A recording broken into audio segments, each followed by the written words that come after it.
सबसे पहले बात करते हैं बीजेपी की चुनावी रणनीतियों की। देहरादून में आज से बीजेपी इलेक्शन मैनेजमेंट कमेटियों की मीटिंग होने वाली है। बीजेपी ने इलेक्शन मैनेजमेंट के लिए 33 कमेटियां बनाई हैं और आज से शुरू हो रहा बैठकों का दौर 25 नवंबर तक चलेगा।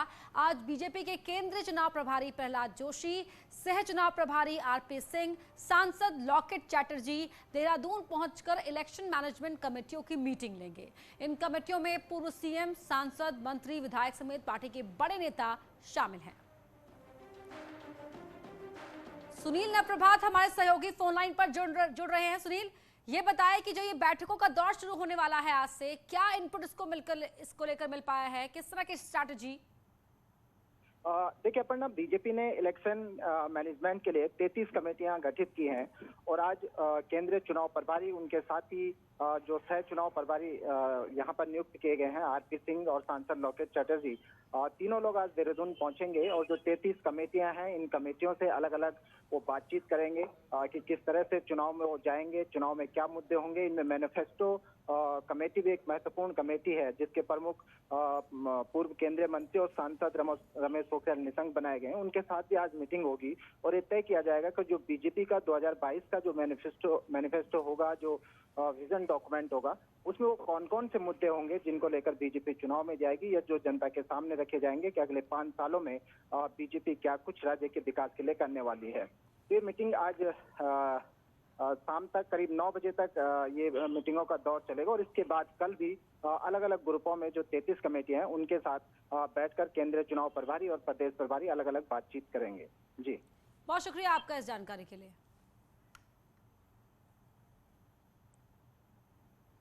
और अब बात करते हैं कांग्रेस की तैयारियों की। तो देहरादून में कांग्रेस ऑफिस में स्क्रीनिंग कमेटी की मीटिंग हुई। इसके अलावा कोर कमेटी और अलग अलग मीटिंग होगी। स्क्रीनिंग कमेटी के चेयरमैन अविनाश पांडे का कहना है कि कैसे आगे बढ़ना है, कैसे प्रोग्राम होंगे, इस पर बात हुई। तो वहीं प्रदेश अध्यक्ष गणेश गोदियाल ने कहा कि स्क्रीनिंग कमेटी की पहली बैठक हुई जिसमें टिकटों की स्क्रीनिंग कैसे हो, इसको लेकर बात हुई और पूरे प्रोग्राम और प्रोसेस के साथ ये काम होगा। सीनियर नेता यशपाल आर्य का कहना है कि राज्य के माहौल को देखते हुए कांग्रेस की वापसी होने जा रही है।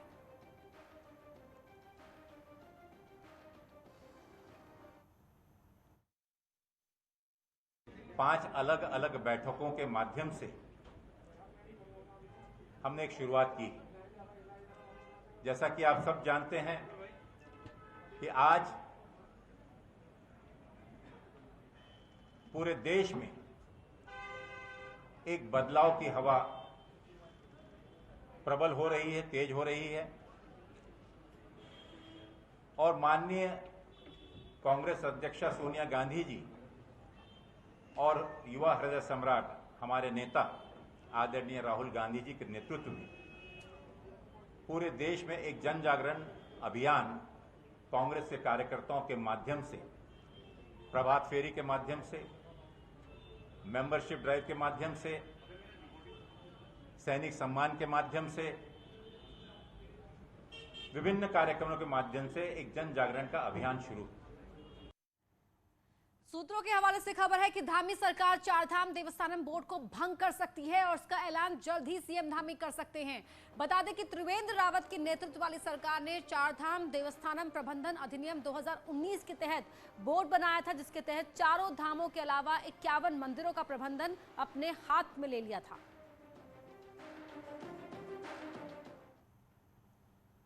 वहीं पूर्व मुख्यमंत्री हरीश रावत ने पिथौरागढ़ के देवलथल में एक जनसभा की और कहा कि डबल इंजन की सरकार ने प्रदेश को बदहाल कर दिया है।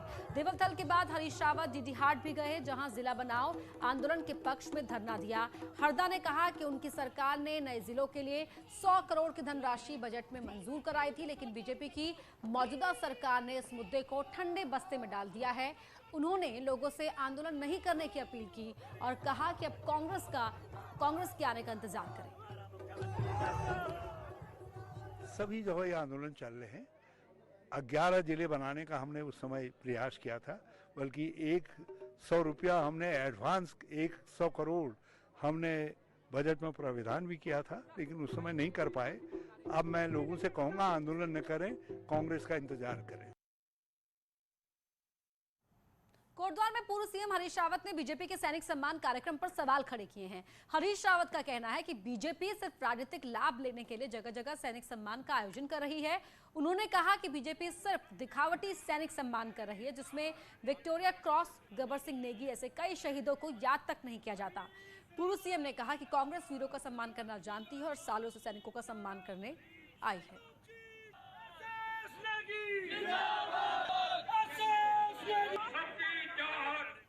भूतपूर्व है जो सबसे बड़ी सर्जिकल स्ट्राइक है, जिसमें एक देश के 2 टुकड़े हो गए, तो इंदिरा जी के नेतृत्व में हुआ होता।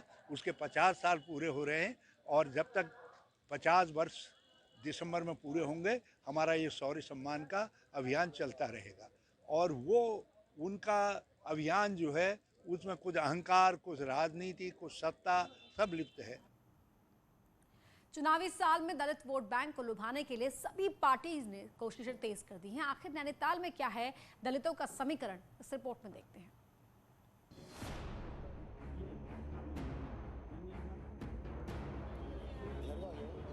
– 2022 के चुनाव से ठीक पहले दलित राजनीतिक दलों को फिर से याद आने लगे हैं। बीजेपी हो या कांग्रेस, आम आदमी पार्टी या कोई दूसरा दल, हर कोई खुद को इनका सबसे बड़ा हितैषी बताने में जुटा है। खुद मुख्यमंत्री अचानक दलित के घर खाना खाने पहुंचकर दलितों को साधने में जुटे हैं, तो वहीं संगठन भी दलितों को सम्मेलनों के जरिए खुद के साथ खड़ा करने में जुटा है। हालांकि कांग्रेस ने यशपाल आर्या को अपने पाले में खड़ा कर बीजेपी को झटका तो दिया है, वहीं बीजेपी अपने कामों के बल पर दलितों को जुटाने में जुटी है। कांग्रेस और अन्य उससे संबंधित दल ने मात्र जो इस वर्ग को बरगलाने का काम किया, इसके वर्ग को डराकर वोट लेने का काम किया, और हमने काम करके आज इस कारण बड़ी मात्रा में अनुसूचित वर्ग भारतीय जनता पार्टी के साथ है। दरअसल राज्य की सियासत में दलितों का बड़ा रोल है। राज्य की 12 सीटें अनुसूचित जाति के जरिए रिजर्व हैं। वहीं सियासी माहौल को किसी भी दल की तरफ करने के लिए हर सीट पर 12 से 16% तक इस वर्ग की ताकत है। निर्णायक भूमिका में रहने वाले इस वर्ग को साधने में खास तौर पर दोनों दल लगे हैं। वहीं कांग्रेस आजादी से लेकर अब तक दलितों के लिए किए गए कामों को बता रही है। जितनी भी जन कल्याणकारी योजनाएं हैं, आज हर मामले में जो है कांग्रेस की सरकार की योजनाएं ही क्रियान्वित हो रही हैं। भारतीय जनता पार्टी सरकार ने पिछले 5 साल में कोई नया काम ऐसा न दलितों के लिए किया, न आम जन सामान्य के लिए किया। आखिर क्यों दलित भारतीय जनता पार्टी के साथ जाएगा, ये प्रश्न है। बहरहाल चुनाव से पहले दलित प्रेम ने बता दिया कि राजनीतिक दलों के लिए अनुसूचित जाति के मतदाताओं की अहमियत कितनी है। हालांकि इस वर्ग को साधने के लिए पूर्व मुख्यमंत्री हरीश रावत ने दलित मुख्यमंत्री का शिकूफा भी छोड़ दिया है। बहरहाल ये तो चुनाव बताएगा कि आखिर दलित किसका है। नैनीताल से न्यूज़ 18 के लिए वीरेंद्र बिष्ट की रिपोर्ट। विधानसभा चुनाव की सरगर्मियां तेज होने के साथ ही आरोप प्रत्यारोप के दौर शुरू हो गए हैं। पूर्व सीएम हरीश रावत ने अपनी फेसबुक पोस्ट में मुख्यमंत्री पुष्कर सिंह धामी को खनन प्रिय मुख्यमंत्री कहा, तो केंद्रीय रक्षा राज्य मंत्री अजय भट्ट ने पलटवार किया है। उन्होंने कहा कि हरीश रावत ने मुख्यमंत्री के बारे में गलत बात कही है। हरीश रावत को अपने जमाने को देखना चाहिए। बेसिर पैर के आरोप लगाना उनकी खिसियाहट दिखाता है। भट्ट ने कहा कि 5 सालों में विपक्ष कहीं दिखा नहीं और अब चुनाव में जाना है तो विपक्ष भ्रम फैला रहा है।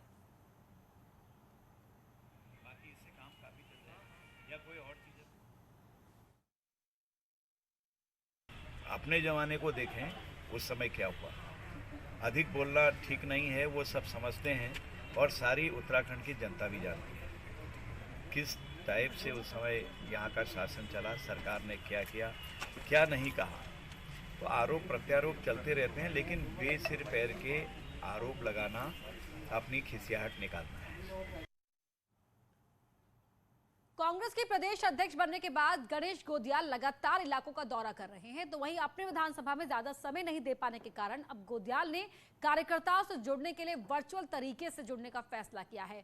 पौड़ी दौरे पर पहुंचे गणेश गोदियाल ने कहा कि कार्यकर्ताओं के साथ वो हमेशा से ही जुड़े रहेंगे, लेकिन और जिलों में समय देने की वजह से वो अपनी विधानसभा में समय नहीं दे पा रहे हैं। हालांकि इस दौरान उन्होंने बताया कि वो गणेश आपके द्वार पत्र अभियान के जरिए भी कार्यकर्ताओं और वोटर्स तक पहुंचेंगे। प्रदेश कांग्रेस कमेटी के अध्यक्ष जुझारू युवा चूँकि प्रदेश अध्यक्ष होने के नाते इस विधानसभा क्षेत्र में मैं पहले के मुकाबले समय उतना नहीं दे पाऊंगा जितना पहले देता था। इसलिए कार्यकर्ताओं के सुझाव थे कि जूम मीटिंगों के माध्यम से उनसे हम बैठक कर सकते हैं और मेरा एक पत्र गणेश आपके द्वार नाम से जो कुछ ही दिनों में हम उसको वितरित करेंगे, वो घर घर तक पहुँचे। आम आदमी पार्टी के सीएम पद के उम्मीदवार रिटायर्ड कर्नल अजय कोठियाल रोजगार गारंटी यात्रा के तीसरे चरण की शुरुआत 27 नवंबर से बद्रीनाथ से करेंगे। 4 दिसंबर तक चलने वाली इस यात्रा के जरिए पार्टी सरकार बनने पर युवाओं को हर साल 1 लाख नौकरियां देने का वादा कर रही है। तो आम आदमी पार्टी की ये रोजगार गारंटी यात्रा 4 दिसंबर तक चलेगी और अजय कोठियाल इसकी शुरुआत करेंगे। 4 दिसंबर तक यात्रा चलने वाली है। 27 नवंबर से शुरू होगा इसका तीसरा चरण।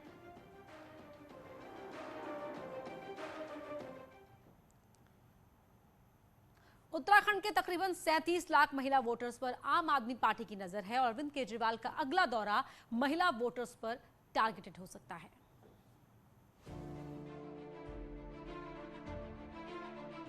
पंजाब में हर महिला को 1000 रुपए महीने देने का आम आदमी पार्टी ने वादा किया। पंजाब का अब यही दांव आम आदमी पार्टी उत्तराखंड में भी खेलने की तैयारी में है। महिलाओं को लेकर अरविंद केजरीवाल ने उत्तराखंड में अभी तक कोई घोषणा नहीं की है।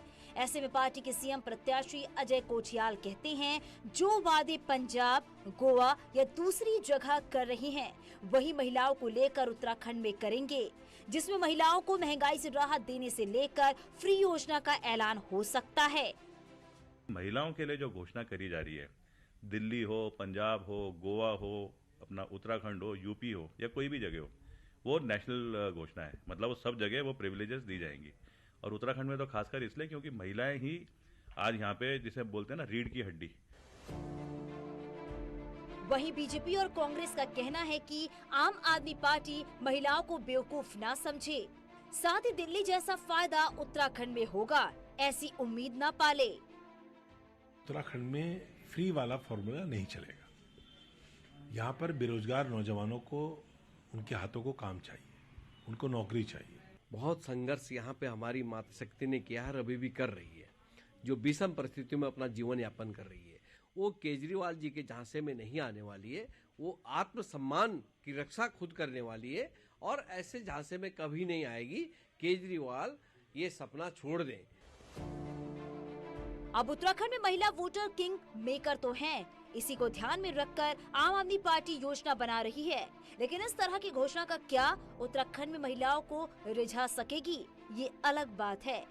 न्यूज़ 18 के लिए देहरादून से भारती सकलानी की रिपोर्ट। चमोली जिले की बद्रीनाथ विधानसभा सीट पर बीजेपी और कांग्रेस दोनों की जोर आजमाइश में लगी हुई हैं, लेकिन यहां के युवाओं का कहना है कि पार्टी के काम को देखकर ही वोट दिया जाएगा। बद्रीनाथ विधानसभा क्षेत्र के लिए जोशीमठ विकासखंड अपने आप में चुनाव के लिहाज से काफी बड़ा है। यहाँ वोटरों को अपने पक्ष में करने के लिए कांग्रेस और भाजपा कड़ी मेहनत कर रही है। बीते 6 महीने से बीजेपी लगातार घर घर जाकर युवाओं को अपने पक्ष में करने का प्रयास कर रही है। युवाओं के बीच जो रुझान दिख रहा है, इस बार काफी अच्छा रुझान दिख रहा है। युवा भी वोटर काफी उत्साहित है, क्योंकि जो 5 साल पहले वोटर नहीं थे आज वो वोटर हो चुके हैं, तो उनके अंदर भी काफी उत्साह दिख रहा है कि इस चुनाव को मद्देनजर रखते हुए जो रोजगार की बात करें तो जो हमारी अभी सरकार की योजना है स्वरोजगार पे ज्यादा जोर है। वहीं कांग्रेस ने दावा किया है कि उसकी सरकार बनते ही युवाओं को रोजगार दिया जाएगा और यदि रोजगार नहीं मिला तो बेरोजगारी भत्ता दिया जाएगा। तो स्थानीय युवाओं का कहना है कि विकास के नाम पर वोट दिया जाएगा, क्योंकि अब युवा काफी जागरूक हो गया है। भाजपा ने युवाओं को इस प्रकार से उनकी कमर तोड़ दी है बेरोजगारी और महंगाई से कि युवा खड़ा नहीं हो पा रहा है। आज कांग्रेस पार्टी अगर सत्ता में आती है तो युवाओं को सबसे पहले रोजगार का अवसर ढूंढेगी। युवाओं को समझना पड़ेगा कि आज तक हमारे साथ किस तरह से छलावा हुआ है, कहां हमारे रोजगार के अवसर बन पाएंगे, कौन हमें इस तरह की गारंटी दे पाएगा कि तब जाके युवा उस ओर पलटेगा। उत्तराखंड में युवा मतदाताओं का प्रतिशत लगातार बढ़ता जा रहा है। सरकार के गठन में युवा मतदाताओं की महत्वपूर्ण भूमिका होती है, इसीलिए अभी से ही राजनीतिक पार्टियां युवाओं को अपनी तरफ शामिल करने में जुटी हुई हैं। न्यूज़ 18 के लिए नितिन सेमवाल की रिपोर्ट। यहाँ रुकेंगे एक ब्रेक के लिए।